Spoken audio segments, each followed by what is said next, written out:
That's a subtle sign that someone had a rough childhood.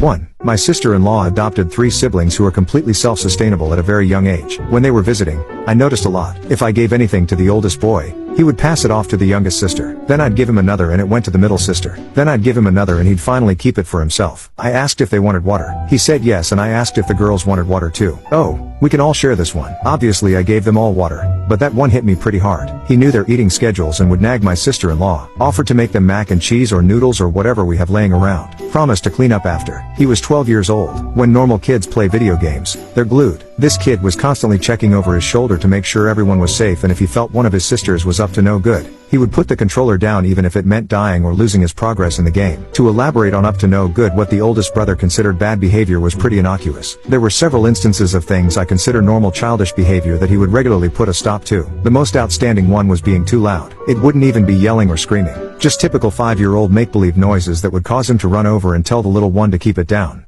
2. Having the ability to function as their own parent at a young age. Talking like an adult at a young age. Anything else that shows they had to grow up fast. 3. Insecurity. My psychology professor used to joke that psychology is the study of common sense. When someone is insecure, it is generally because they lacked security as a child. Parental love was typically conditional and varied depending on the caretaker's mood. The child becomes insecure due to love not being guaranteed, so to earn this basic need, they will go throughout life trying to solve social puzzles that don't exist. Solving imaginary puzzles all the time can prove to be fatiguing, so these individuals tend to isolate themselves. 4. Insanely independent. They've learned not to trust anyone to help them, so do everything themselves. 5. I remember going to summer camp as a kid and meeting Milo. Milo was big on attention seeking and validation, and would take food from the cafeteria back to his bunk, like eggs and toast. I remember thinking he was just weird, but I think looking back and knowing what I know now, he was probably being neglected at home. Thin as a rail and probably malnourished, so he wanted as much food as he could get, and just wanted someone to acknowledge him. Pretty sad stuff. 6. They apologize habitually, compulsively, and for everything, even for things that have nothing to do with them.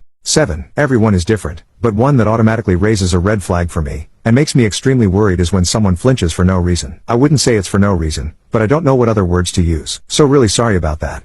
Like, you raise your voice slightly at them and they flinch, you raise your hands to grab something near them and they flinch, you look at them in a certain way and they flinch, you hug them and they flinch, etc., etc.